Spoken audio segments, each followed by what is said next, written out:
Give me a minute.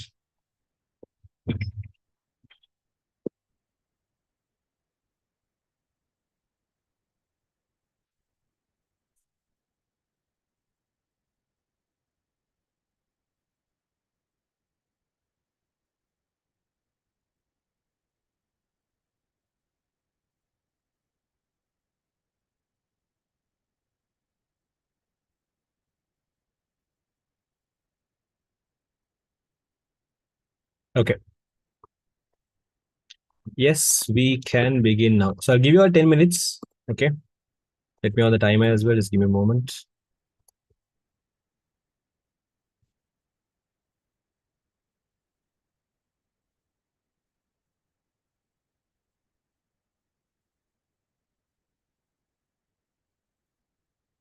Okay. I on the timer. You have 10 minutes. Start doing these questions, all of you. This question, all of you.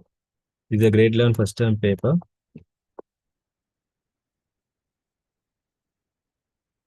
Why, Omar? Why? This paper pack questions. Is this paper pack questions? No, it was a first term paper from our respective school. So yeah, just mark this as what you call grade 11 first term paper and start answering them. Those are done. Raise your hands up in Zoom. Huh? Yes, whatever comes down.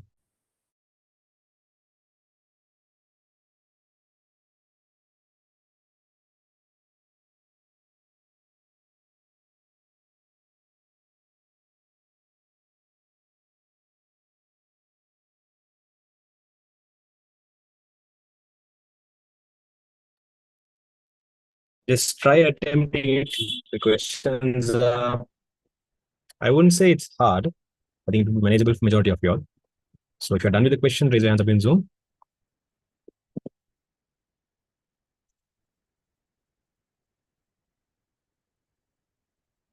If you have any doubts, you can drop in chat.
What is the concept of modern computer? Is this question from grade 10 or grade 11? Grade 10, lesson number 1. Like, for example, when you learn about evolutions of computer, you learned about abacus, you learned about adding machine, you learned about what do you call the Pascaline, you learned about all those machines, right? We didn't call them as computers, right? The first thing we called as computers is the analytical engine. So what was the features of analytical engine that we call that as analytical engine? I mean that as the first computer, and we ignored the others and we did not consider others as a computer. Like how did we locate? Why did we call analytical engine as a first computer, even though there was devices before that that came as well? So in that perspective, I think you can answer that question. I'll explain the answer in a while. But yeah, start doing. Whatever is coming to your mind, you write, and then let's mark. So there are 10 sub questions here. Only the first question I want you to do. I'm especially this first main question, which has 10 sub questions. Do all of this. Once you're done with all, raise your hands up in Zoom. If you have any doubts or questions, drop in the chat. I'll answer until it. We'll have another 6 minutes remaining for those who are still doing. Excel pseudocode path. This is grade 10. Let's see. Okay, great thing, great thing, great thing, great thing, great thing. That's because it's a grade 11 first term. No? Normally in grade 11 first term, it's almost similar to grade 11, grade 10 third term. But doctor there is a small difference. Anyways, do.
Those who joined now, yeah, I have given time to do this first question, which has 10 sub questions.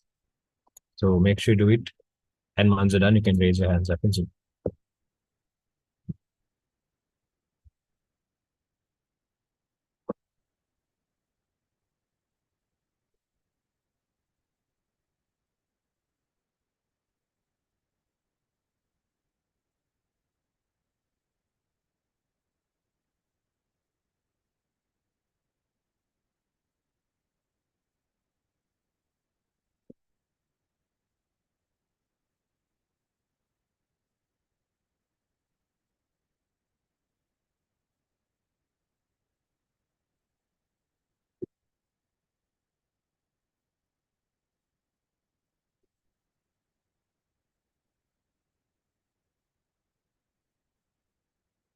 Abdul, in that case, make sure to check the respective recording. So concept means the functions, right? Yeah. You're covering the screen. Still, is it getting covered something? I don't know what's covered. Oh, okay. What is it, Mahadev? Yes, Umar.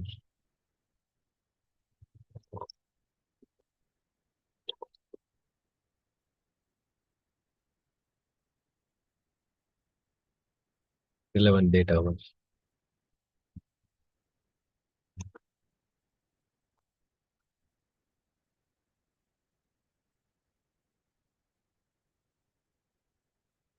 Oh, yeah.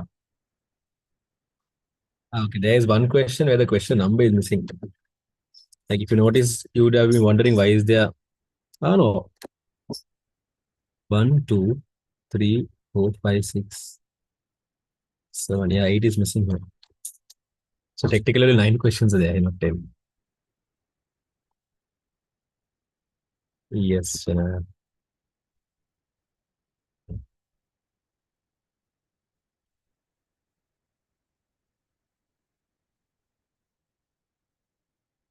those are all confidential data, not be disclosed. They do that. To do Hasna. Why, Shina? Why? Good, Umar. By the way, those who join now, make sure you answer the 10 questions. Just write grade 11 first term paper, question number 1, and write down the question numbers.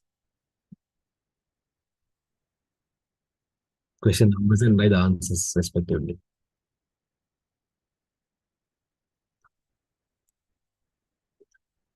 Majority are saying it's easy. Those are done, raise your hands up. I see 4 of you all have done. Others will have a minute more. Hurry up.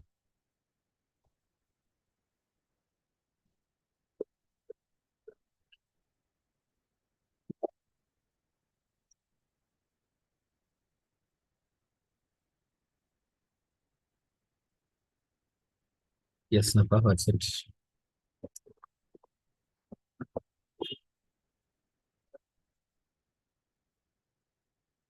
I'll be discussing it. You can mark it. What I refer to. These the option called none of the above. Easy, no?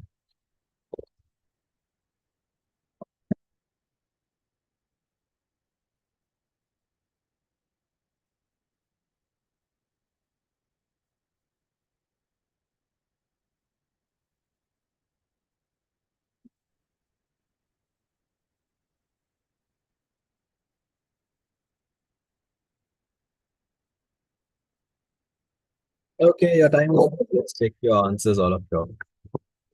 Where is the camera swag? I don't know.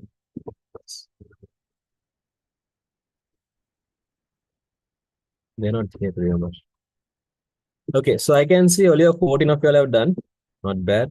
Actually, you can spend more time in this question. I just gave you only 10 minutes. But practically in your school exam, you can spend around 20 minutes for this question. But the questions are easy, so you don't have to spend 20 minutes today just because you have 20 minutes. But let's check your answers. Huh? Look at the screen. So the first question.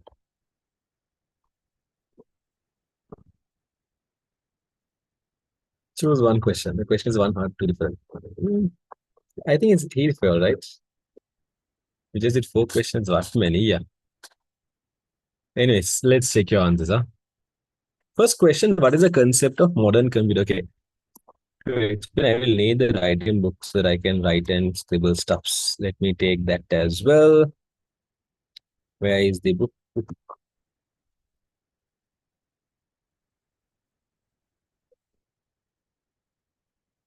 First question is hard. After I discuss, you'll be like, wow, first question is so easy, Kela. Okay. So when you take your grade 10, actually grade 10's lesson number one, okay, which you all learned about ICT, the core fundamentals of ICT. In that lesson, in the latter part of the lesson, you all learned you all came across a topic called evolution of computers. Basically, how did this computer start? Hmm. Okay. Now, back then, if you take what you called earlier days, I'm talking about 200, 300, 400, 500 years back, or let's say, yeah, long time back. I don't know exact, I can't give you exact timing, but yeah, long time back if you take. When they refer to the word called computer, they refer to what type of device do you think? When earlier back then, okay, when they're telling, okay, something is a computer, what do you think they use this computer for? What was the main purpose of having something called as a computer for? What is in You did not read the questions properly. That question properly. No, okay. Good, good, good, good, good, good, good, good, good. I have varieties of answer, but yeah, the actual purpose, right? The main purpose of computers when they refer to the word called computer back then, okay, when they refer to the word called computer back then, mainly what they refer to is one phrase like to clean the house using vacuum. Ade, that's vacuum to be something else, man. You don't pity your grade 10 teacher. Anyways, the main purpose of what you called the creating of computer back then was to perform calculations. So when they said computer, back then they referred to a device that can perform calculation. So a device that like nowadays do we call a device that can perform calculation? Nowadays do you call it as do you call it as a computer? No, right? Nowadays we call these devices a calculator. But back then they did not call them as calculators. They used to call them as what do you call computers. I mean, in general, they used to call them as computers, but they were not very serious about the word computer. They were just like in general, they used to call, okay, are a computer gila. They were referring. So mainly earlier days, they used this computer to perform calculation. So if you look at what do you call the evolution of computers, initially we had a device called the abacus. This was a fellow they used to use around 5,000 years ago to perform basic calculations. There was nothing technically. It was just, there was just beads and you can move them in. You can perform certain simple addition, subtraction, multiplication. You can perform certain calculations. Huh? Then with the evolutions of, what do you call mechanical stuffs, with all these evolutions of stuffs, they created something called as a adding machine. They made a machine called adding machine. So there was a machine called adding machine, and using this device, again, there was no like electricity or anything connected to this. It was completely technical. I mean, it was completely operational. Like you had to move stuffs. So when you move things here and there, what do you call it can perform the calculation. So there was no electricity used in this computer. It was completely mechanical. So there's something called technical and there's something called mechanical. So this was whole thing like a mechanical structure. Like imagine, for example, like if you move something, another thing moves. Something kind of that idea only it was used. Again, you don't have to know how it was used, but just have the idea that adding machine did not have what do you call current or batteries or nothing like that. It was just a machine that you can move stuffs and perform calculations, right? After adding machine, what was a device, next device which came that was made by Blaise Pascal?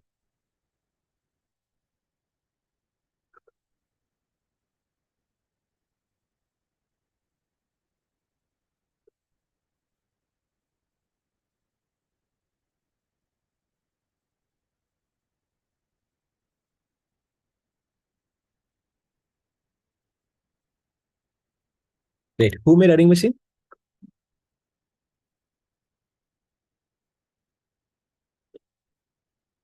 Who made the adding machine? I gave the answer actually while ago.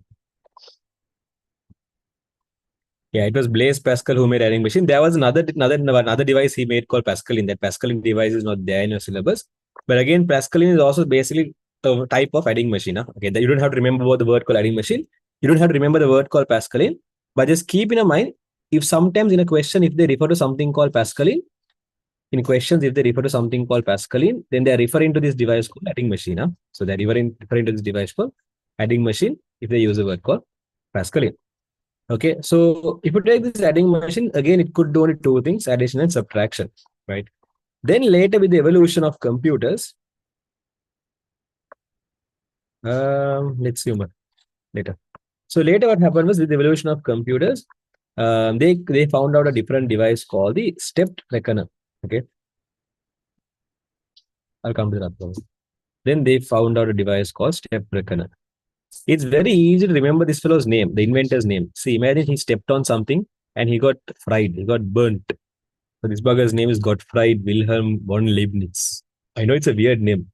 I'm surprised that I even know his name. Normally, I'm a person who forgets people's names easily. Not bad. But you call so step reckoner, it was made by a fellow called Gottfried Wilhelm von Leibniz. You can imagine, like, okay, that bugger stepped on a fire and he got fried. Simple. Okay, so he stepped reckoner. Okay. So what was special about step reckoner was apart from addition and subtraction, this was able to perform multiplication and divisions as well. So that was the specialty of this device. Okay. But see, missing grade 10, she didn't even give me an idea about animation. Sad life. You didn't forget my name. I don't forget your name because you're there daily. But if it's something that's unused, there's a probability to forget, right? So what do you call if you take the step reckoner? It also looked like the adding machine only. But if you want to know how this works, you can go and check in YouTube. When we all were if you all had learned grade 10 under me, I would have shown in the grade 10 class. Now I don't have enough of time to go and show YouTube video because we have limited amount of time and discuss those questions. So if you really want to know how they work, you can actually go and check in YouTube. The videos are there. Okay. So what do you call coming back to the topic? Step reckoner was what's special about step reckoner was apart from addition and subtraction, it could perform multiplication and division as well. Then with the evolution of computers, after what you call step reckoner, there was another device you all learned in the syllabus. Even though you all learned that device in the syllabus, that is actually not a device used to perform calculation. Okay. You all learned about a device called the mechanical loom. Mechanical loom is not a computer. A mechanical loom is not something relevant to even performing calculations. It's not relevant to a computer as well. Simply what this mechanical loom is, it's a sewing machine. If you ask me what is a mechanical loom, what you call simply saying it's a sewing machine, nothing else, right? So if you're asking why have we learned about sewing machine in ICT, there was something special about this mechanical loom. So the mechanical loom had a special feature. What you called it had something called as it was not it had a Madam Augusta Lovelace. She was a programmer. She did not invent any device. She basically used to write codes. Anyways, mechanical loom was made by this fellow. His name is not coming to my mouth. His name is Joseph Jacquard. Joseph Jacquard. Okay, so it was made by Joseph Jacquard, and that fellow only made this device called Mechanical loom. So there was nothing relevant to sewing machines here, but there was something special about this device. What's special is this device had the part. I'll come to that later. Okay, what's special about this device is this device had something called as a punch card. This device used something called punch cards. So what happened was this device had something called a punch card, which was used to store designs, like design pattern. Like for example, if you all have seen those certain rugs or mats, all those stuffs, you have those very different designs. Like for example, if you see, mainly you can see those mat. Like I'll show that, like flow mat. In flow mats, you can see a very different weird design. Okay, so those designs are a bit complex. Not these. Wait, I'm just showing you. For example, let's say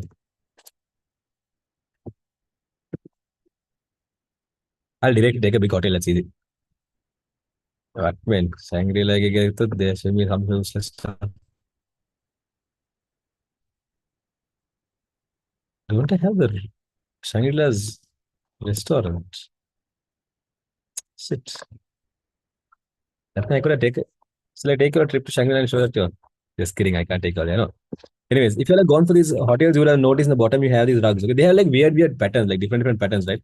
Those patterns are when you're making what you called we're not going to design using a machine. Back then, they did not have machines to like robotic machines to do it. No, they used to like hand loom it, majority of the stuffs. So there was a type of what you call sewing machine called mechanical loom. What's special about that is it had something called punch cards, which looked like this. Let me show you how like a punch card looks like. Okay, this is how a punch card looks like. So it had this device called punch cards. Actually, this is not the punch cards used in mechanical loom. Punch card used in mechanical loom was a bit different. Mechanical loom was a bit different. That was something like this. Okay. It looks like Galpota inscription, right? Anyways, what do you call this was the kind of mechanical loop. So this was the kind of punch card they used in that what do you call device to store designs, right? Then why if you're asking actually why are we learning that under ICT? Okay, if you're wondering why are we learning that under ICT, the reason is because this device helped in inspiring another device. Okay. It it was inspiring for which device actually?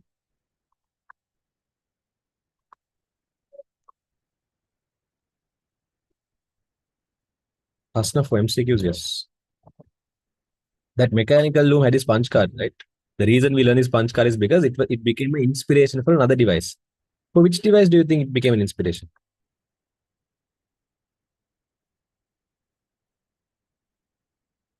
What else? It has a spinning wheel. No, I think you got A in history. You can still give it a Not exactly. You need to take us to a trip. What else? Well, your band is solo, so it stuck a little. Um, is it still like that?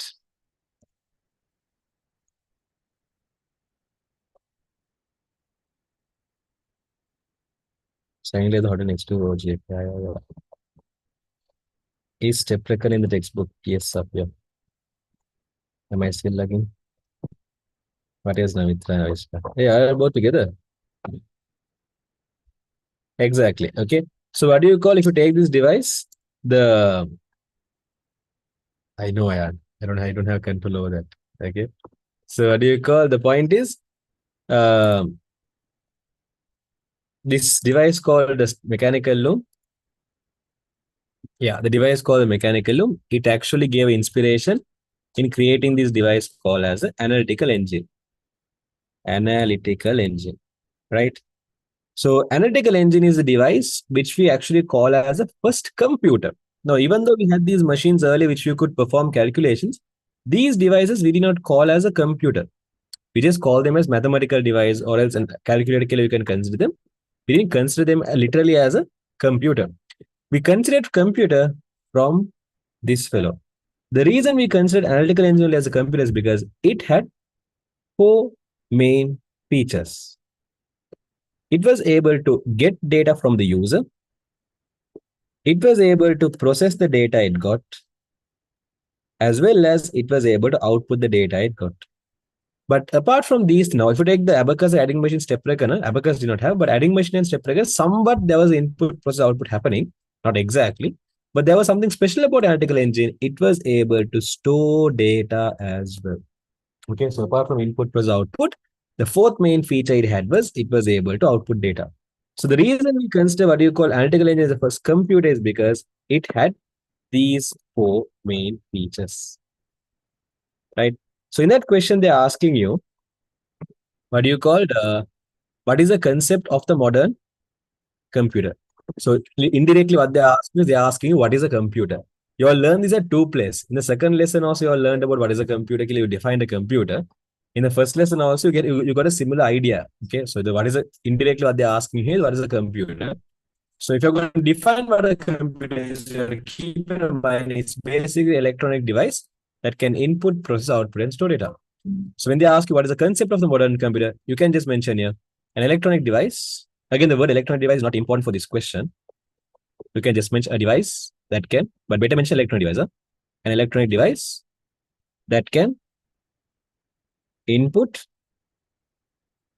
process, comma, store, and output data. So in your answer, if you had mentioned that it is a device, if you had missed the word called electronic, but still mention the word called it is a device that can input, process, output, and store. For input, mention half marks. For process, half marks. For store, half marks. For output, half marks. Total 2 marks for that question. Anyone have any questions regarding this? Yes, so much. Correct.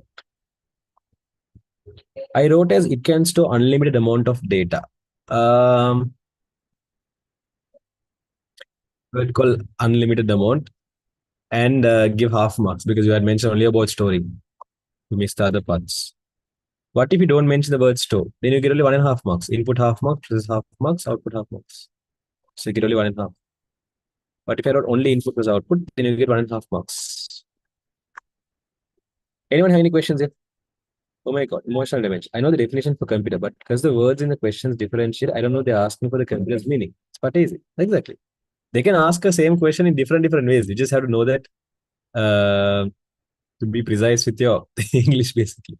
Should it be in that order? No, you can mess up the order, not a problem. That's fine, Shine. Can you show the page you wrote like a short note? Technically, these are not a short note. I was just scribbling some. Okay, you can consider this, right, if you want. To this, I have added AI concept. Wrong. AI doesn't have any. Only input plus output are 1.5 marks. What is this paper? This was a school paper. So just mention that grade 11 first term. I can't remember what the school, but yeah. How about IPO concept? Input process output. We don't have IPO concept. We have only IO concept. We don't have input IPO concept here. There is nothing. We have only IO concept. I slash O means input slash output. There is nothing called IPO. Why? Come on, why? How does the question be referring to? So they're asking what is the concept of modern computer? They're like, what is a modern computer? Indirectly, they're asking what is a modern computer? How do you call it something as a computer, basically? That's what they're asking you. So if you take your first lesson, we learned. Can I remember there was a diagram? Sorry, second lesson. Can I remember there was a diagram like this? You all learned. Like mehema diagram එකක් ඇවිල්ලා මෙහෙම එකක් ඇවිල්ලා මෙහෙම එකක් ඇවිල්ලා මේක මෙහෙමම ඇවිල්ලා මේක මෙහෙම ඇවිල්ලා like this, like this, like this, and like this, and I think like this. Cannot remember diagram like this one had. You will get this diagram to remember name label actually, yeah. Okay. Here's a task.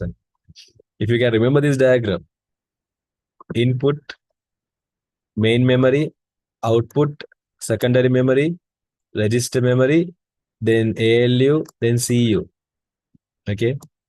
So if you can remember that in under that topic only you learn this. So in this topic you learned actually something called the basic functions of a computer system. So I think in that part you learned that a computer has four main functions: input, process, output, store. Now Mahadika. Okay, so this is where that topic is connected to. Yes, Nabil.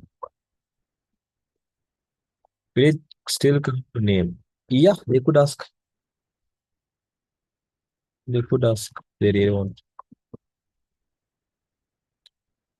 A modern computer is an electronic machine which is organized to input materials after inputting process. Hey, you copy it from Google and paste it and give us the required information. We need is output and have the ability to give the information accurately, efficiently by retrieving the stored information.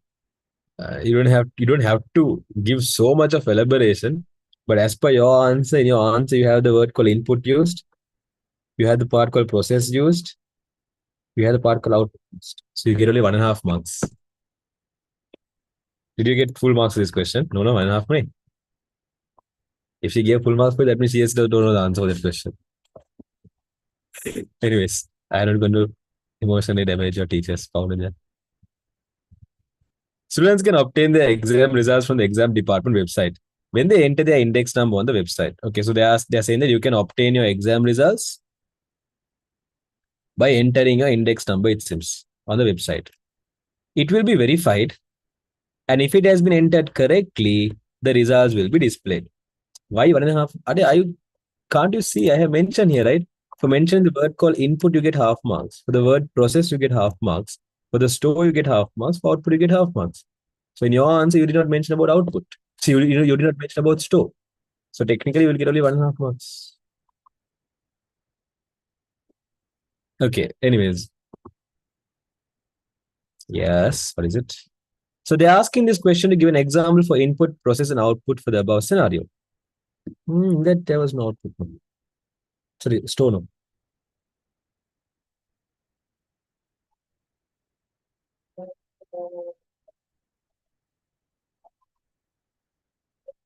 I retrieving the stored information. Sorry, I did not see that part called retrieving stored information. It's then you get full marks. Correct.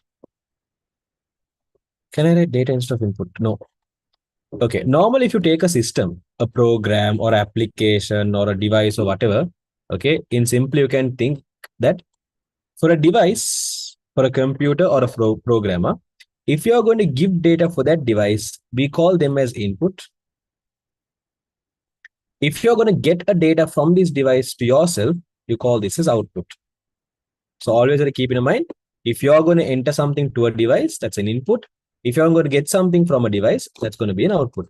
If there's something that doesn't come in both the categories, if there's something that's going to happen within the computer, okay, if there's something that's going to happen, a task that's going to happen within the computer, it is not going to give you, it is not going to get from you. We call that as a process. So this is how you differentiate input, process, and output. That's sad, Shakib. So in this question, if you notice here, at the end of the day, if you look at this website, you're going to get from as a user, as a human, okay, you're going to get from this program, from this website, you're going to go and get your exam results. So the output is going to be your exam results because that's what you're going to get from this system. And to get these results from this website, there's something you have to give for the website. You have to give for the program. Look at this question properly. They have mentioned you have to give your index number. So your index number is going to be the output. And again, if you had read that paragraph properly, they have told after you enter that index number, before it gives you exam results, there's something that they'll do. What are they going to do? They're going to verify is your details correct. So for the process, you can mention verifying if index number is entered correctly.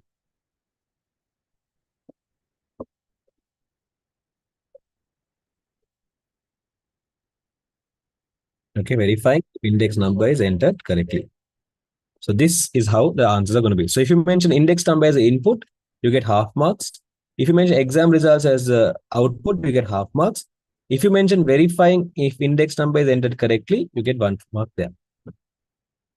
Anyone have any questions here? So for process, I wrote checking the validity of index number for the current year. Cut that word called current year and give the marks. That word current year is unnecessary. Any other questions, anyone? If there's any questions, drop in the chat. Go to the next one. Name the types of softwares and give an example for each one of them. Okay. So this is regarding your grade 10's lesson number 5. Okay, your grade 10 lesson number 5 is operating system. When you all learned about the operating system lesson, you all learned about a topic called, you all learned 3 things. Okay, when you take a computer, verifying the results according to the index number given. Verifying the results. We're not verifying the results here. There's nothing to verify the results, man. I'm verifying the index number. Like for example, if I ask you to give me a phone number, you all know how to verify a phone number, right? No, okay. There's actually when you take this word called verify, when you take questions, you might come across two words. You might come across the word called verify, and you might come across the word called validate. Okay. Keep in mind, verify checks the format. It will see is it in the correct format.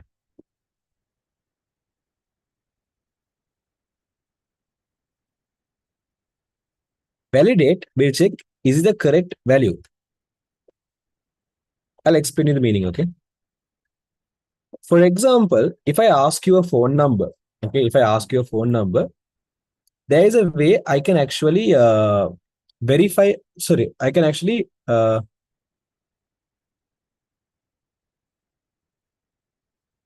sorry, vice versa. Validate means it will check is in the correct format.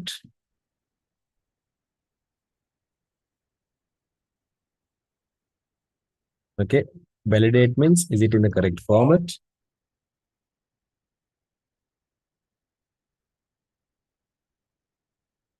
And verify means is it the correct value enter?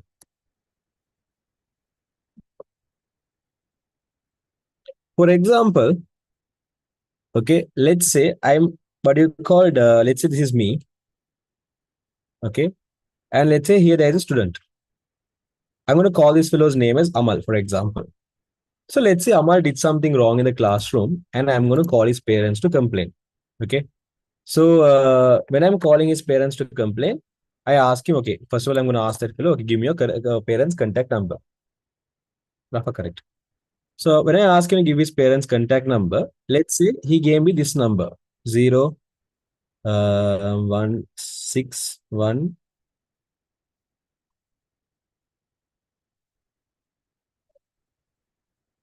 0 6 2 2 1 7 8 1 6.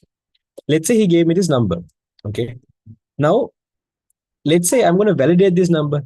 In validate, what I'm going to do is I'm going to see is the number in the correct format. Now, if you're going to identify how a number is in the correct format or not, you all know in Sri Lanka, a contact number has to be in 10 digits. So if it's in 10 digits, that means it's in the correct format.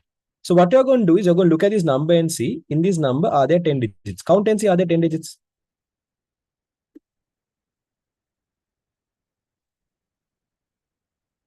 Is there 10 digit in the number here I have entered here? Yes, the number I have entered. Exactly. There are 10 digits. So because there are 10 digits, you can say, okay, because there are 10 digits, you can say, okay, this number is actually valid. This number is actually valid, right? So to tell a number is valid, you just go and see is the format correct? Is it in the correct format? So technically, this number is a valid number. But even though it's a valid number, now we have to go and check, is it, I mean, technically it's not a valid. Now, I mean, for you to check, is it a correct format? Apart from what you called being in 10 digits, there are more stuffs as well. Okay, you all know? Go out. Sorry for the interruption. Okay. Anyways, what do you call apart from being 10 digits, you all know another one more feature is if it's a landline number, it should start with 011. If it's a mobile number, it should stand with if it's dialogue number, it will start with 077 or 074 or 076. There are some other ways you can validate a number as well. So what do you call in validate you check is the number in the correct format. So technically, if one of the methods of validation is the 10 digits. Apart from that, you can see the first three digits as well. Okay. So let's say what do you called I checked his number. Okay, and he gave me this number. So I will look at this number. I'll be like, okay, it's in that correct format. But normally in Sri Lanka, if you take a number, we don't have 06, it should be 07. So I'll be like, okay, this part is invalid. If this should not be 6, this should be 7. That's invalid. Okay. So let's say he'll be like, yes, so that's a mistake. And he gave me another number. So let's say he gave me this number. Okay. Now when I call him, I'm calling, hello, is this Amal's father or Amal's mother? Killer, I'm calling. And Arapate, the reply is being given that I'm not Amal's father, I'm Bimal's father. Killer. Now, if the person who answers is going to be like Bimal's father, now what happens is I call to check is it Amal's father, but technically it was not Amal's, it was Bimal's father. So that when I was what I did here is I was verifying is the number correct. I was verifying is it actually Amal's number. So verifying you go and see is the number correct. Validate you go and see is in the correct format. So in this question they are technically saying they're verifying is the index number correct. Yes, they have to.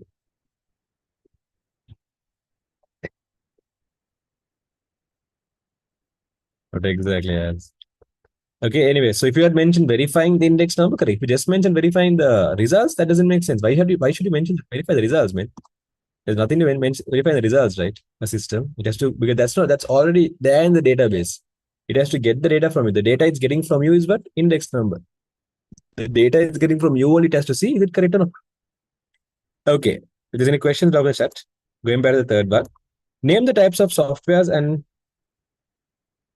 yeah, that's correct. Name the types of software and give an example for each. So if you take your grade 10 lesson number 5, that's where you all learn this. Okay, you all learned if you take a computer or let's say the whole computing, um, let's say not only just the device, it's all the things you can connect to your computer as well. Huh? So normally if you take the computer, right, there are three types of device. There are three types of things we can notice in a computer. The things that are there in the computer, we can classify them into three categories. Two categories are very, very famous. One category is hardware, and there's another category called software. These two are very famous category. Simply saying hardware and software, if I'm going to compare, just in simple terms, you all know, hardware are technically the things that are tangible. If you can touch something and feel something, and you can look at it, and if you can like hold it, that's going to technically be a hardware. Software are going to be the things that are intangible, but there's more to it, right? So, for example, if you take hardware, your mouse, your keyboard, your monitor, CPU, all the things you can technically hold, that's going to be called as a hardware. In software, these are things that are like programs running in the computer, but just like software, there's something else that's intangible that's called firmware. Actually speaking, software and firmware, they're almost the same. Literally, they're almost the same. These are also type of program. These are also type of program. Both are actually type of programs, basic type of application. But there is a small difference between software and firmware. Softwares are the programs that can run on the operating system. That means without the operating system, you can't use the software. If you want to use the software, you need what? The operating system. Like for example, you need Windows or Android or iOS or Microsoft, Microsoft, not Microsoft, Linux. So you need some sort of operating system for you to use a software. Without an operating system, you can't use the software. But if you take firmware, those are the programs that can run without an operating system. So even if a computer doesn't have an operating system, still if you can use a program, those programs are what we call as a firmware. Okay. You don't have to think much deep about this. There's only one example you all learn for firmware. You all learn this one example called the BIOS for the firmware. But there are some more programs as well. Okay. And in this question, they are being asking about what is the classification of this so-called software, right? So if we take this software, we can mainly categorize software into two categories. The big picture, if you take software, you can mainly categorize software into two main categories. One of the category is something called as system software,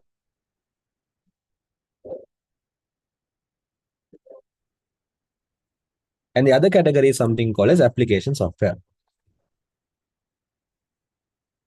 So again, talking about software, it's just basically a program that contains instructions for the computer on how to do certain tasks. Okay, just if you take a software, if you ask me what does the software contain, it just contains some instructions asking the computer, hey computer, do this. So another name for software, you can tell a program, application, or everything is same, right? So if you take system software, these are like the programs that are needed for your computer to function. Without system software, you can't use your computer. If there's any programs that without these programs you can't use a computer, then those are system software. Now, application software, they're not compulsory. These are basically the optional programs. If you want, you can download and use them, not compulsory.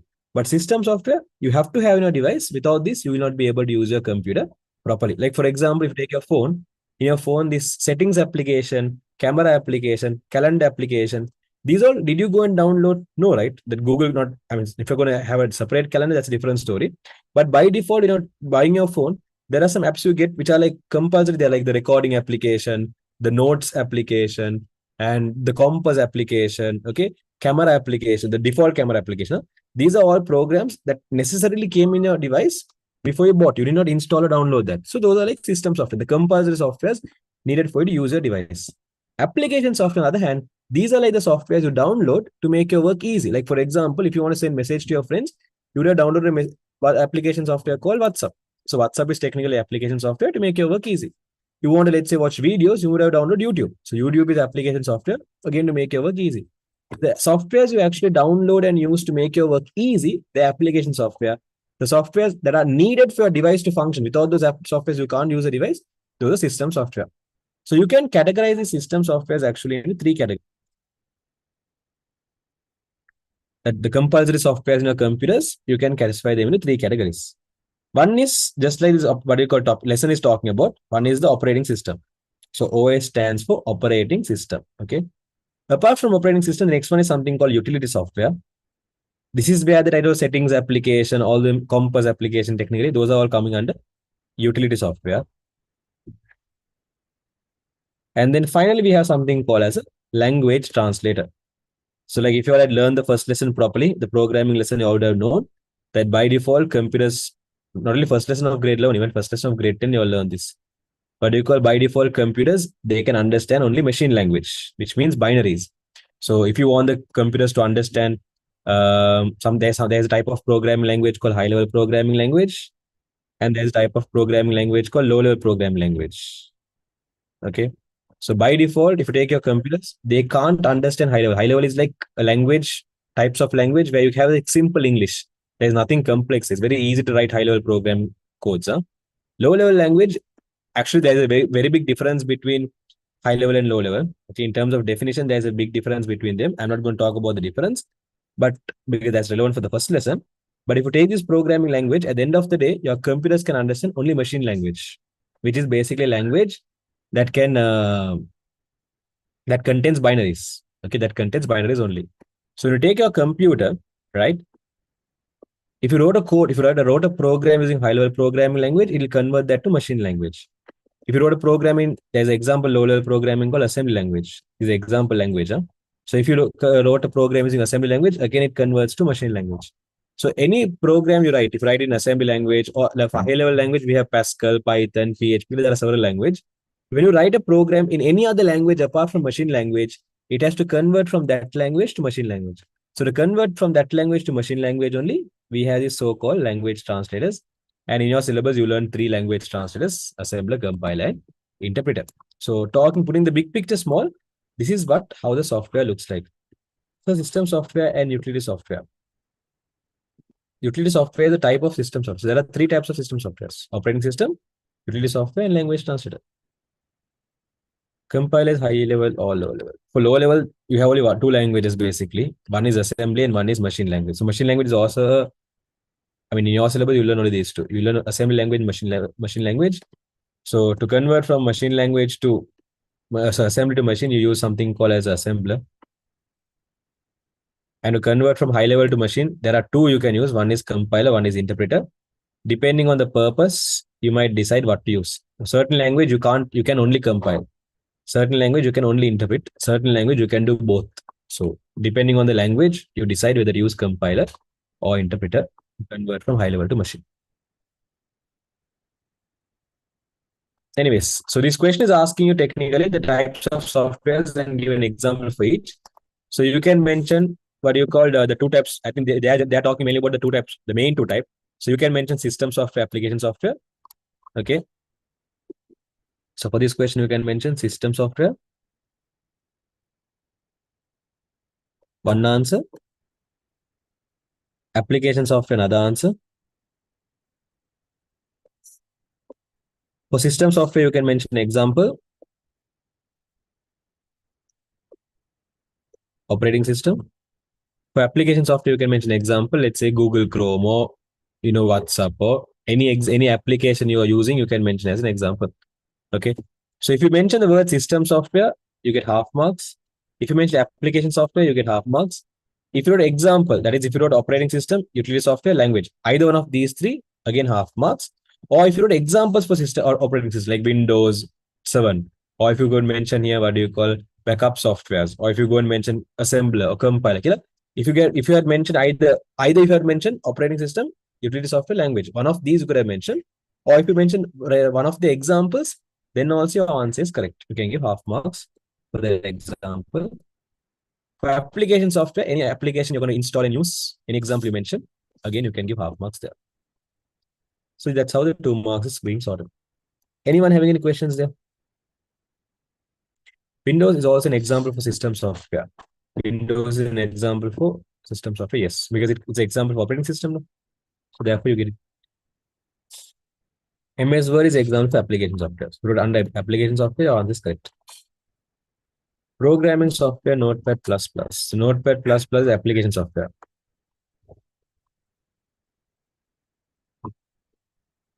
YouTube for application, correct. I have mentioned Instagram as example of application. Correct. I forgot utility and wrote interpreter. Again, interpreter is an example for language translator. So we get the marks. Okay, that's an example for system software. So we get the marks.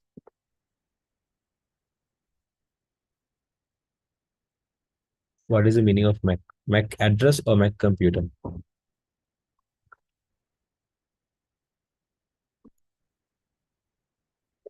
In iPhone, there's something called Mac address and Mac computers. Mac computers are the computers owned by, developed by Apple. But again, that's irrelevant for this section. If you have any questions regarding this, ask. I'll let you know. Next. What is Amar? The fourth question. Give two advantages of computer networks. Again, you all learn this in the second lesson, grade 10 second lesson. So you can mention what you called, you can share informations easily.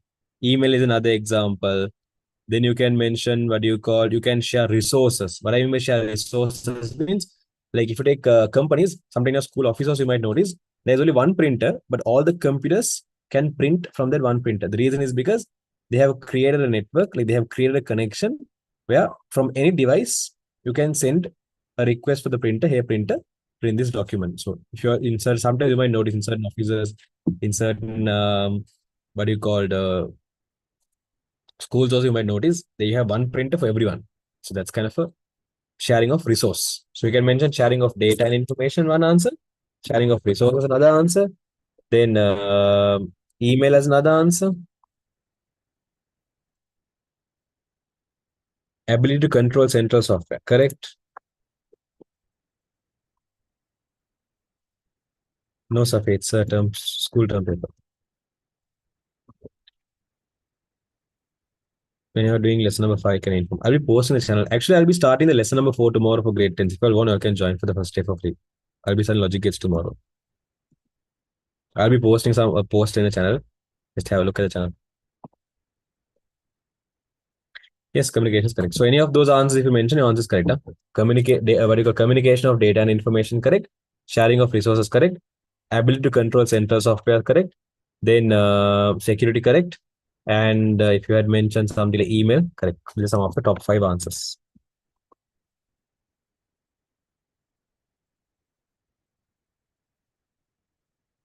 Electronic mail, correct? Can use anywhere and anytime. Not can use anywhere anytime. You can mention can access your device from anywhere at any time. So for that, can use anywhere anytime, you get half marks. Apart from that, other answer I said, if you had mentioned 1 mark each. Huh?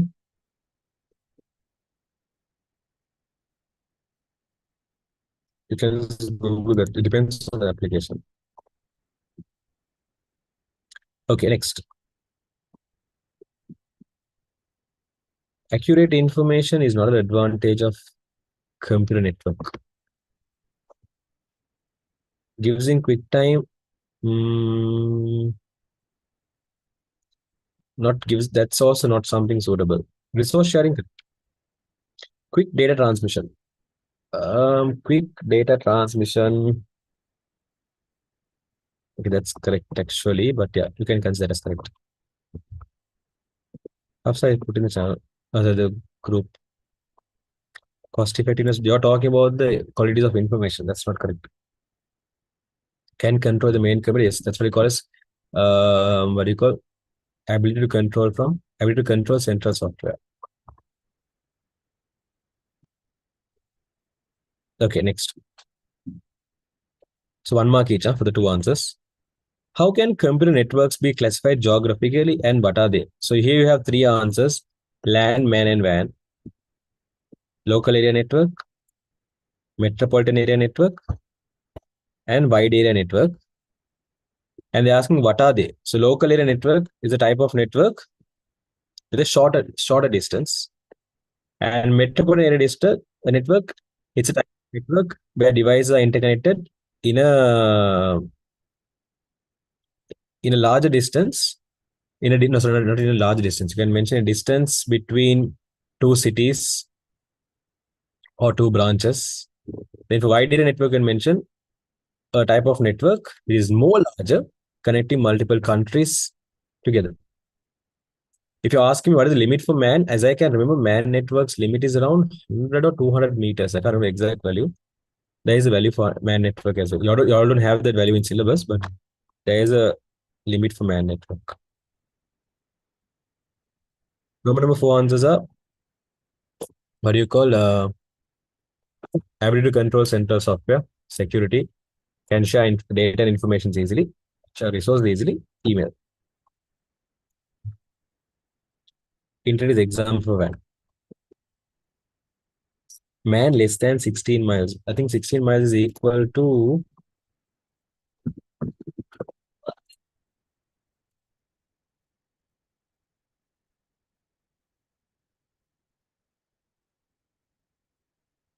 25 kilometers.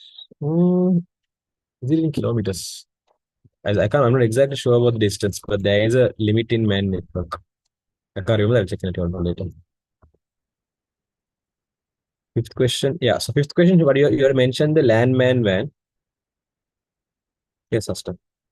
And for the example you had mentioned, what do you called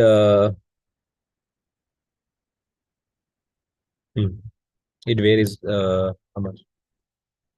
What do you called depends on the wire you're using. If you take what do you call the LAN network, you are mentioned in front of LAN network, it covers a small area, probably within within an office. And MAN network you mentioned, it covers a comparatively large area, probably between two buildings or between two cities.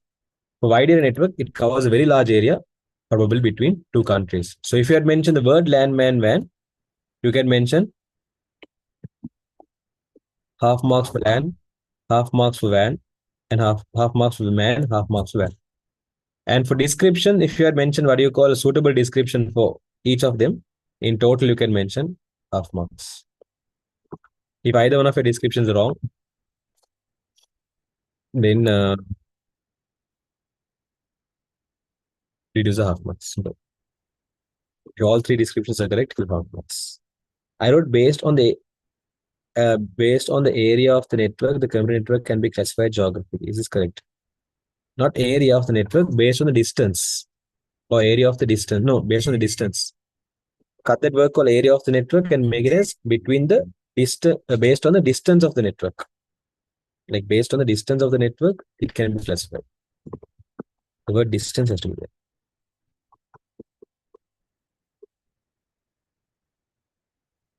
Go and watch the recording. I told about that in the beginning of the class. Anyone having any other questions there? So half marks each for LAN, MAN, WAN. Again, keep in mind the distance varies based on the wire you're using. Sorry, based on the data transmission medium. Like you can use a wired medium, you can use a wireless medium as well in MAN. MAN can be composed of both wired and wireless. Depending on the medium you're using, only the distance vary. But yeah, for MAN, connect many branches within a country. But again, there's a limit for that distance. Okay, next. So half, half, half, and for the descriptions in total half. Okay. Next. Mark the following statements from A to D as true or false. Write only the label and the corresponding answer in your answer sheet. Let's check it. The CPU and main memory are located on the computer's motherboard. Is that statement correct? Yes or no?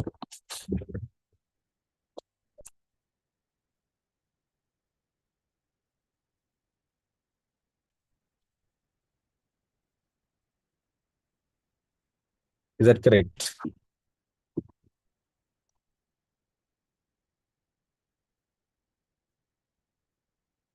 Yes. In your computer, there's something called motherboard. That is where all the hardwares are actually connected to. All the hardwares are. Check the on and off the flight mode and check. Okay. So what do you call the? Yeah, that statement is correct. All the hardware is actually in your computer connected to your motherboard. So that is actually a correct statement. Next, the speed of a computer increases as the main memory increases. What do you think? Is that correct?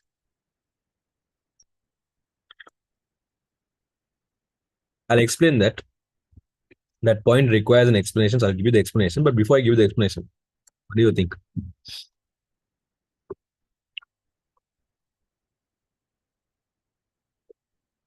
Tin, tin, tin, tin, tin, tin, tin, tin, tin, tin,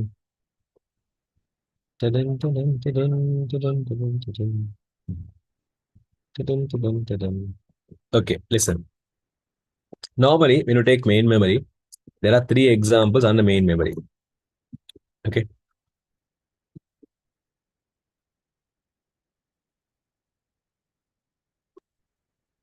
When you take main memory, there are three examples we learn under main memory. One is you learn something called as one example is RAM, another example is ROM, and the third example is cache memory. Okay.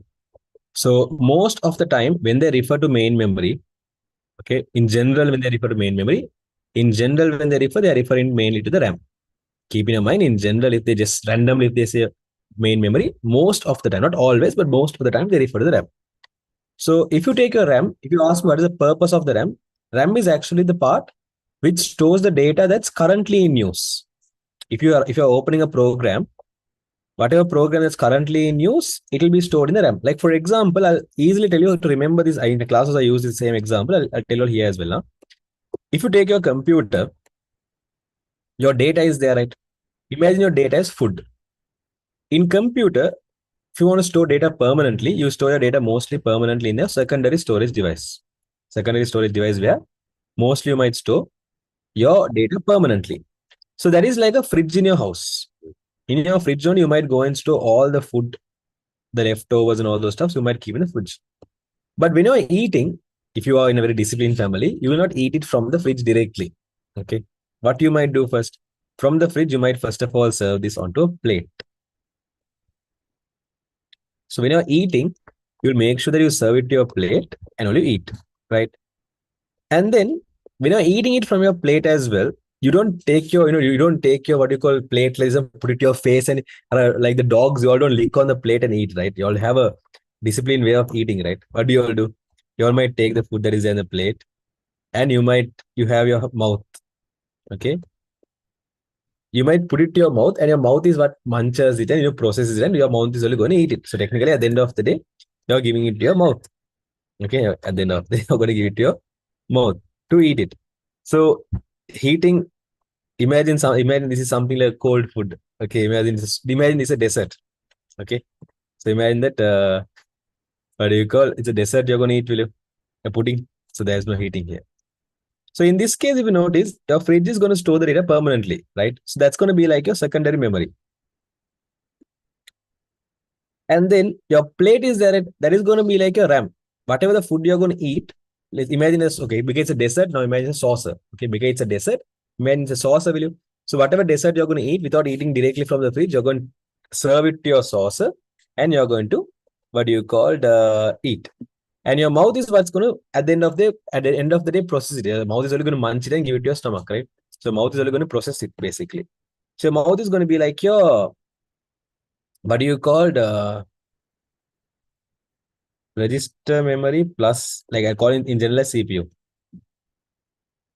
In general, I take CPU, but to be more precise, it's actually register. Your mouth is your ALU, and your stomach is your, what do you call, register memory, and what do you call, your um, I forgot science. Nasal cavity. Anithika, you have your um, esophagus. This is the esophagus, and that's the Yeah, I forgot science. I had to go and recall my science knowledge. මොකක්ද කියලා කියන්නේ වගේ buccal cavity එක මේකනේ. Buccal cavity එක නෙමෙයි. What do you call this pipe එක? I have to seriously go and check my science. I forgot in science. What the pharynx and larynx mean? Pharynx and larynx is different. You call this line. Can't remember the exact name of it. Okay. But again, that's relevant to science. That's not relevant to IT. So that technically, that's only your. I think that's not the cartilage as well. It's again, just forget about that. Technically, that's your this one. That's going to be the register memory who takes the data from the mouth and go. But again, you don't have to think about that much deep here. Let's talk about the main stuff here. Okay, right? So we are here talking about IT now. So come back to the main topic. So if you look at the top part here, I think it's a trachea. Yeah, it's a trachea. It's a trachea. It's a trachea. I think it's a trachea. But yeah, coming back to the main point here, if you take the what do you call this scenario? Yeah, you can see the plate is acting like the RAM. Whenever you're going to by default, all of your data is going to be stored in the secondary memory. Whenever you want to, you open that data. For example, let's say in your computer you had a movie stored or a game stored. Okay, so when you're going to play that movie will be taken from your main memory, which is from your secondary memory, and it will be loaded onto the RAM. So while you're watching the movie, you will be watching it from the RAM only. It will be whatever movie that's you're going to watch, it's going to be basically served from the RAM. Now, tell me, let's say, imagine you're eating a dessert scenario. If the plate is bigger, can you eat more food? Anyway, when the size of your plate is increasing, can you eat more food?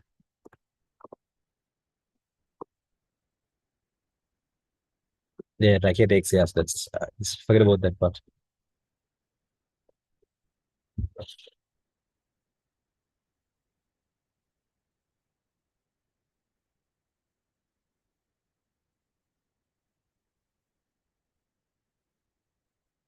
Actually speaking, if your plate is bigger, you can serve more. Okay, if your plate is bigger, you can serve more, right?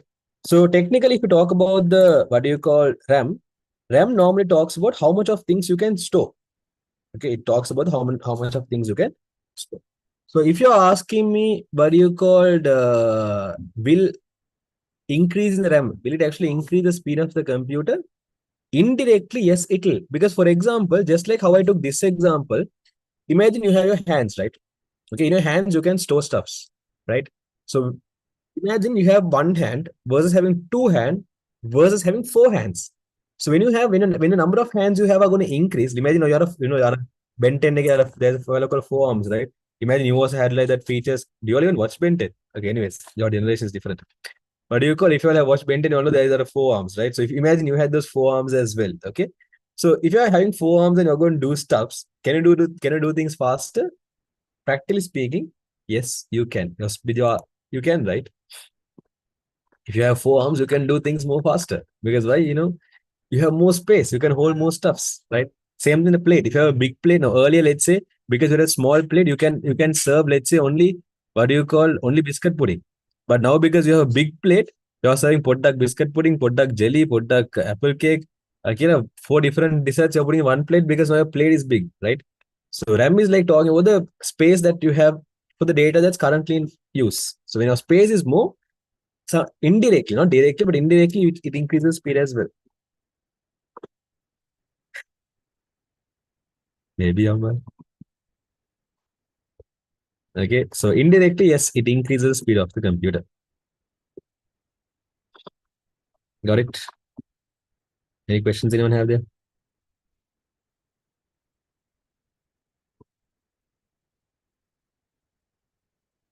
Some of you are like I'm diehard fan of 10, 10. Good, good, keep it up. Yes. So the question is asking here, the speed of the computer will increase as the main memory increases. Yes, that is also true. Irrelevant, Imran. The speed of the CPU is called clock speed. That is also correct. Normally, the speed of the CPU is called clock speed. It's measured using a specific unit. What is the unit used to measure computer speed?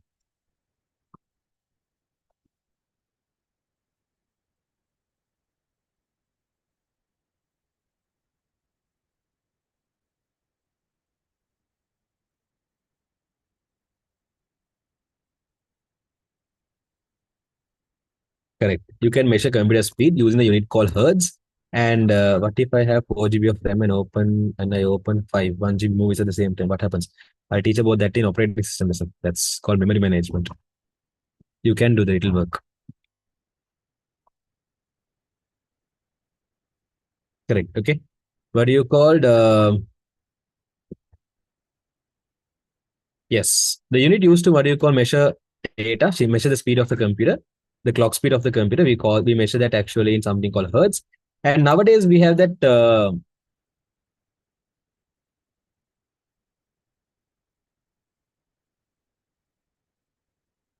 third life person. Okay. Nowadays, if you take computers, the value of hertz is too huge. So to make the calculations, I mean, number more smaller, because if you're going to just measure in hertz, the number is so big. So to shorten the number, apart from hertz, HZ is the unit for hertz. Huh? We use megahertz and gigahertz. Nowadays, you will mainly find gigahertz. So you don't find MHz easily. So these are what you call speed you can find in majority of the nowadays computer. But again, keep in mind the unit used to measure this clock speed is actually hertz. So that's also correct. Last one, a computer. What do you call a computer file name has two parts? Again, yes.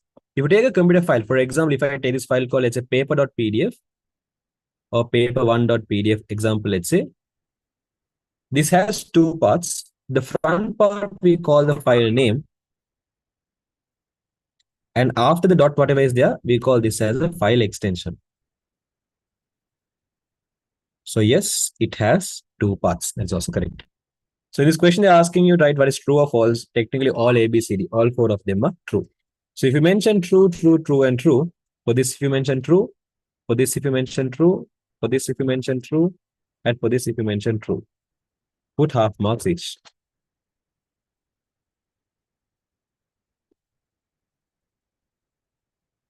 By the way, I'm giving you all some extra stuff when I'm explaining. Make sure you note down them. Like for example, for this question, they did not ask you what is the unit of hertz. But in your writing book, just go and mention the unit of hertz, unit of clock speed is, or unit the CPU speed is measured is hertz. Or apart from hertz, we can use MHz, GHz. So in this question, they never asked you what are the two parts. But I have mentioned here, okay, if you take a file name, these are two parts. So just as a short note, whenever I'm writing something, just try to note them down. It will be helpful for you in future questions. Next, what is the data transmission medium used to share internet between two countries? Okay. So normally, taking data transmission media, they're talking about indirectly the wire that is being used. If the question is being tricky, then the answer is fiber optics wire.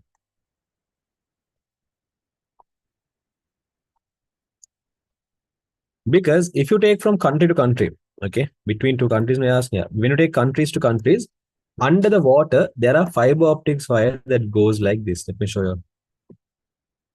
Underwater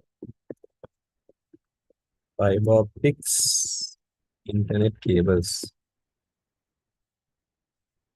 So under the water, there is this fiber optics cable that goes from one country to another country. If I open this image here, it's loading. Wait, open image in new tab. If I show this image, you can see there are you can see colors like line, right? All these lines are talking about what you call fiber optics wires that connects from one country to another country. So in Sri Lanka, there is one in Matara. But apart from Matara, I think there is one in Mount Levina as well. I'm not sure about that. But the main point is in Matara. So from Matara, only the internet data is sent out of the country. Okay. So actually speaking, from countries to countries, the data is traveled from a country to another country. The data is traveled through a cable. And if you ask me what cable, that's the fiber optics wire. So what is the data transmission medium? It's actually fiber optics wire. Got it? Sri Lanka is not to be seen. That's because there are several wires covered. But if I took another picture, you can see it, I guess. You just go in this third lesson tute in the first page itself is there. I mean, just take the third lesson tute, grade 11 third lesson tute. Front itself I have mentioned. Here also it's covered, but yeah, it's a fiber optics. Any questions there? So can't we say it's microwaves because they haven't mentioned it's guided or unguided? No, microwaves are not used to measure transfer data from one country to another country. Microwaves are normally used to transfer data from here to satellite, man. Satellite communications only microwaves are used. Normally, To share internet between two countries, we don't use microwaves. If you are going to share what you call in through microwaves, then there is, as I can remember in microwaves, I think I'm not sure about this, but I think it has up to a certain level, the sender and receiver has to be in a specific angle. Like if there's any obstacles in between, I guess data won't travel properly. I think I have to double check on that. If there's obstacles, it won't travel properly in microwaves.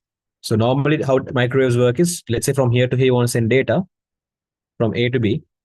It will go from A to a satellite, and from the satellite, it will just redirect to B. It won't directly go from A to B. It will go like A to satellite to B. So normally for satellite connections only, they mostly use microwaves. The main reason is because in microwaves, data can travel a very longer distance.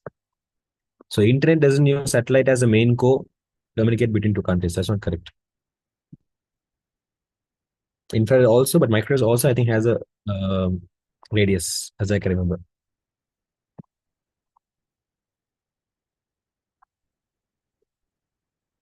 Yes, 30, more than 36,000 kilometers, and up to 36,000 kilometers you can travel.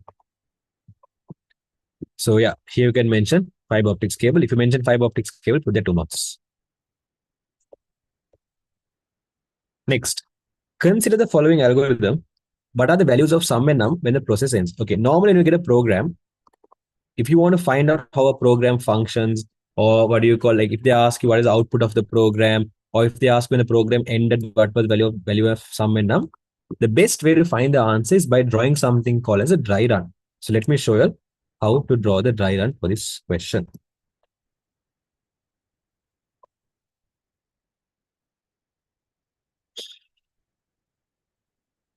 Is it? So yeah, so you have here the what you call coding as sum equals 0, num equals 10. I'll rewrite the program so it'll be easy to figure out. The program goes as sum equals 0, num equals 10. While num is greater than or equal to 0,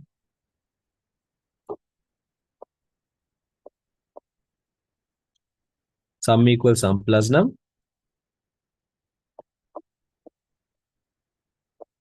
and next instruction is num equals num minus 2.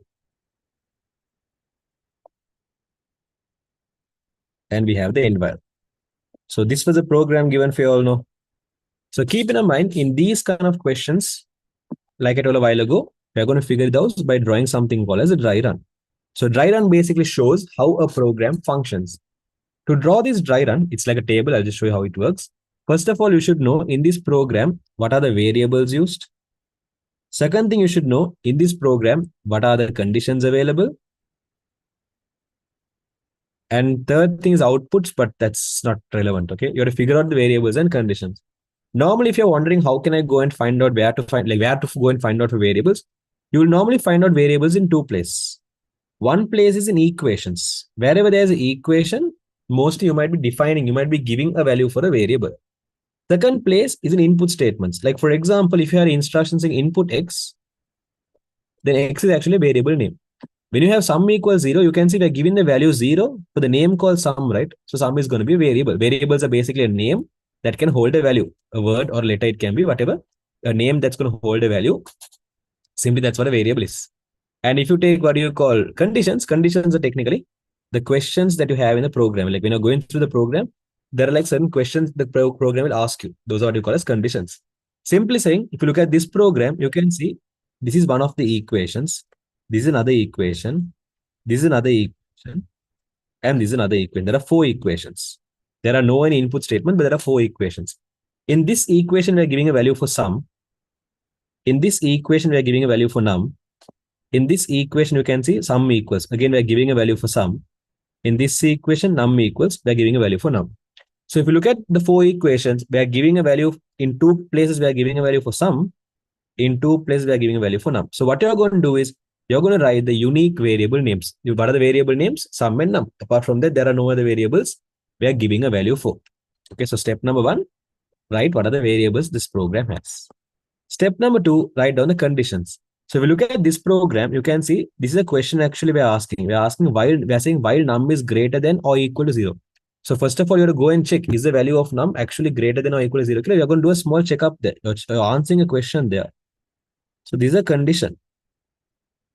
And then in a program, you can, if there's an output in this program, you can have a column for output, and all the outputs you can include in this one common column. I think this program doesn't have any output, but yeah, let's go through this program. When you go through this program, always have the pattern of going from top to bottom. The first instruction sum equals 0. So I go and mark here sum is 0. Second instruction num equals 10. So I go and mark here the value of num is 10. The third instruction we have there, while num is greater than or equal to 0, to do these stuffs, right? Always keep in mind, in a while loop, you have a condition, like a question to check here. And only if that condition is true, you follow the instruction. Always remember the World Trade Center, WTC, World Trade Center. So like while true, continue. So you might continue following the instructions inside, only if this condition is true. So first instruction, now you first of all, you have to go and check, is the value of num greater than or equal to 0? Currently, we see num is 10. So if you go and check, is 10 greater than or equal to 0? Yes, it is greater than 0. So therefore, this is going to be true. So always the result of a condition will either be true or else false. Like true means yes, false means no. That kind of idea. So when you go and check, is the value of num, this is the value of num, see under the column called num, this is the value we have. If you go and check, is the value of num greater than or equal to 0? Yes, it is. So that's going to be true. The next instruction, because it's true, you're going to follow the instructions inside. The first instruction we have is sum is equal to sum plus num. So always keep in mind, if you have an equation like this, sum equals sum plus num or whatever, if you have an equation, in an equation, we are giving a value for who is in the left-hand side. So we are saying we're going to give a value for sum. So we are saying the value of sum is going to be equal to sum plus num.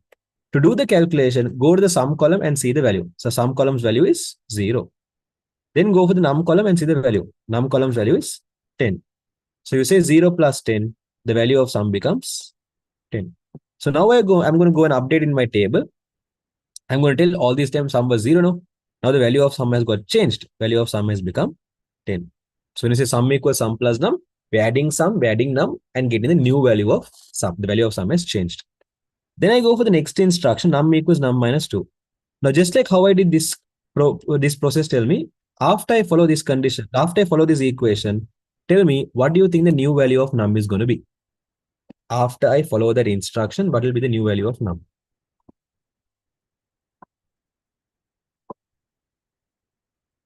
Num equals num minus 2. So you have to go and see what is the current value of num. From that current value, you have to subtract 2. Current values, you can see 10. 10 minus 2 is 8. Perfect. Yes, it's actually correct. It's actually 8. So once you know the value of sum, after you follow the instruction, you can see sum equals sum minus 2. So num equals num minus 2. Num is, you can see, equal to, at the moment, 10. So 10 minus 2 is going to be 8. So I go and change it. The value of num is now 8. The next instruction I have is end while. Normally in a while loop, when you reach this word called end while, what you should do is you again go and check the condition. That's a rotation happening. You reach the end while, you have to again go and check the condition. So now when I go and check the condition, is the value of num greater than or equal to 0? Num is 8. If I go and check, is num greater than or equal to 0? Yes, it is greater. So I'm going to mention here true. So because it is true, I'm going to follow the instruction inside. Sum equals sum plus num. Sum is 10, num is 8. Sum plus num is 18. Num equals num minus 2. Num is 8. Num minus 2 is 6. Then I reach the end while. No? So when I reach the end while, I have to again go and check the condition. Is num greater than or equal to 0? That's going to be true. Okay. So because it's true, I'm going to follow the instruction inside. Sum equals sum plus num. 18 plus 6, that's going to be 18, 90, 20, 24. Num equals num minus 2. 6 minus 2, that's going to be 4. So when I reach the end while, I again go and check the condition. When I again go and check the condition, is num greater than or equal to 0? That's going to be true. Because it's true, I'm going to follow the instruction inside. Sum equals sum plus num. 24 plus 4, that's going to be 28. Num equals num minus 2. 4 minus 2, that's going to be 2. Then I reach the end while, I again go and check the condition. Is num greater than or equal to 0? Is 2 greater than or equal to 0? Yes. Then sum equals sum plus num. Okay. If you notice what I'm doing is I'm just following the instructions and going in the pattern. Huh? Sum equals sum plus num. 28 plus 2, that's going to be 30. Num equals num minus 2. 2 minus 2, that's going to be 0. Then end while, I'll again go and check the condition. Is the value of num greater than or equal to 0? Is it greater than or equal to 0? Again, yes. So true. So because it's true, I'm going to follow the instructions inside. That's going to be sum plus num. That's going to be sum plus num is 30 plus 0. That's going to be 30. Num equals num minus 2. 0 minus 2 is minus 2. So when you reach end value, again go and check the condition. So now if you go and check is minus 2 greater than or equal to 0, that's going to be false. So while loop, it will stop when the program gives, when the condition gives you false. Okay, only if it's true, it will continue. If it's false, it will stop. So after it stops, you go for the instruction after end while. So in the given program, after end while, there is nothing to do. So the program finishes. Okay. So when the program finished, the value of sum was 30. The value of num was minus 2. Did you all understand how I did this question, all of you? Yes or no? Sum was 30 and num was minus 2.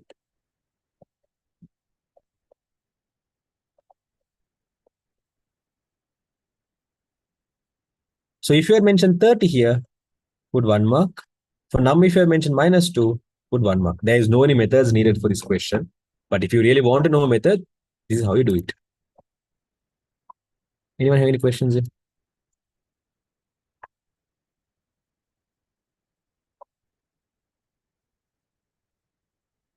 Why num is not 0? Because when number is 0, okay, you check this condition, right? When the value of number is 0, you went and saw is 0 greater than or equal to 0. So when you went and saw is 0 greater than or equal to 0, this condition gave you true. So because it gave you true, you follow this instruction as well as this instruction. After you follow this instruction, num equals num minus 2, it became 0 minus 2, and that gave you minus 2, right? So after it gave minus 2, you reach the end while. So when you reach end while, again you go and check the condition. When you went and check is minus 2 greater than or equal to 0, this is where the condition gave false. So after this gave false, only program stopped. So when program stopped, the value of numbers but minus 2. Make sense? It's not must to show the workings. No.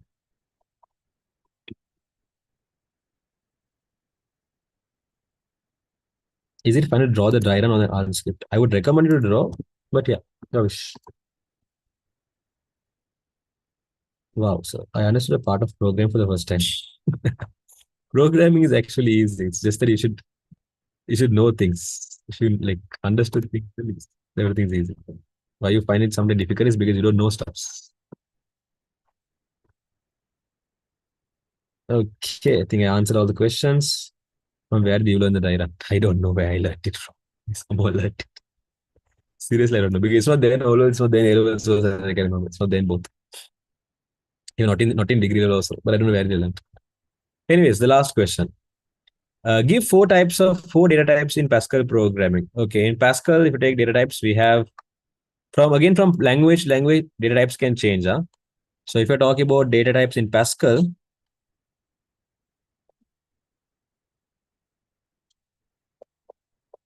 no, I did not create. Before me, I would have learned from somewhere. I'm not sure where they learn it from because I learned from many places.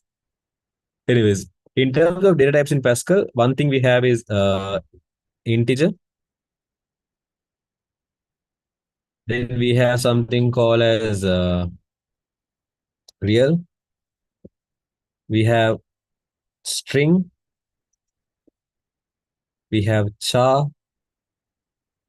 and we have boolean. So integer is a type, the name of the type we give. If you want a variable, let's say you want a variable to store whole numbers, then we say, okay, this variable is integer type variable. Okay. So to store whole numbers, we use integer. To store decimal numbers, we use real. Okay, if there's a what do you call variable going to store decimal numbers, then we say, okay, this variable is a real data type variable. String is used to store any characters. Okay. Mostly it's used to store what do you call text. Like for example, let's say you want to store your name, you want to store your address, you want to store let's say your email address, or you want to store let's say some feedback, a text, or any type of character. It can be numbers, letters, symbols, a mixture of any characters. Okay, any characters you can store inside string. Char is basically any character. So you can see I have mentioned here on difference character and characters.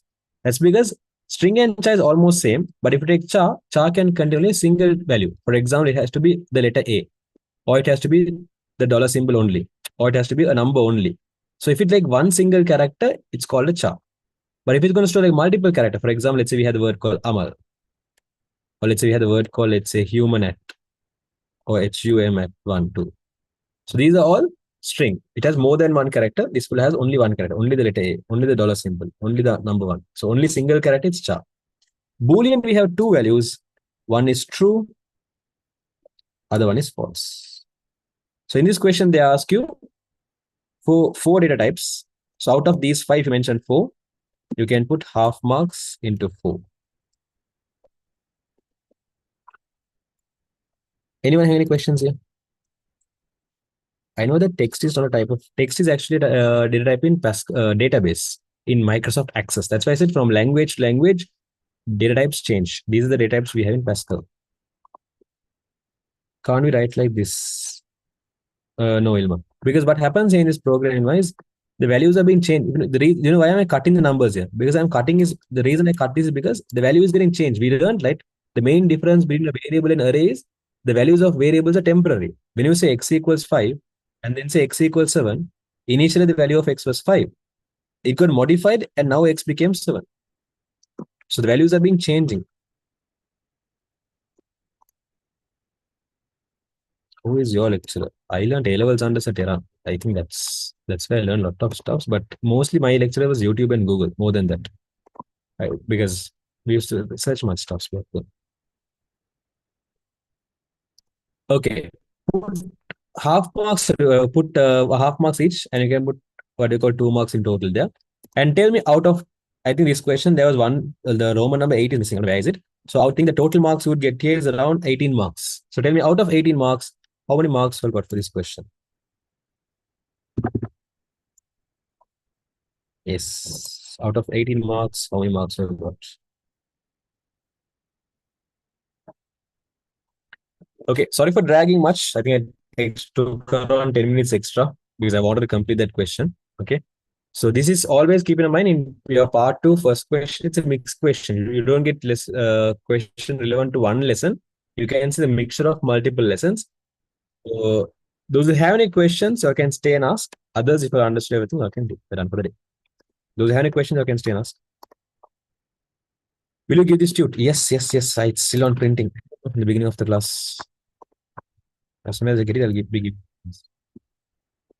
good, good, good, good. I did only half and got six. That's fine. You can take more time if needed. I'm just understandable. Did you send it to you? Paper class to you? No. And what about the time when beginning of the class I told tell about that only, man. Walaikum salam. Good, good, good, good. You're welcome. Bye. Well, a lot of very good. I think I need a big revision in grade 10. That's why the paper class is there. In the paper class, you'll be just brushing up stuffs. So just make sure that you have, when I give all this extra stuff, just note it down. So that will be helpful for you when doing the questions.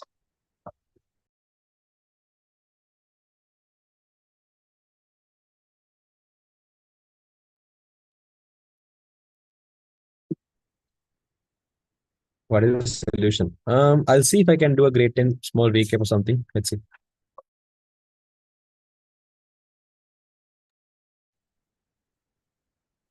Walaikum salam.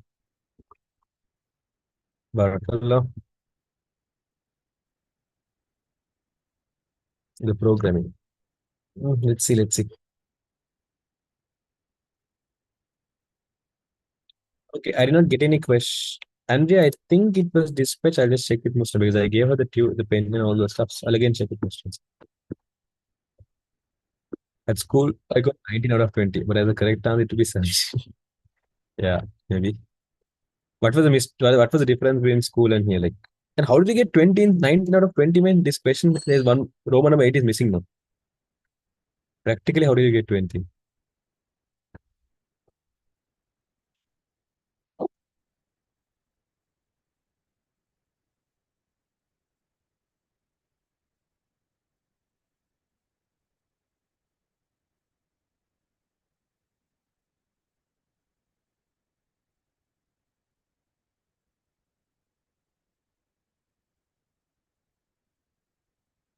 Okay, right. I haven't written man, feminine. Ah, right, okay, okay. Anyways, we're done for the day. Those are any questions again, you can WhatsApp me. I think some of you WhatsApp. I didn't get back to your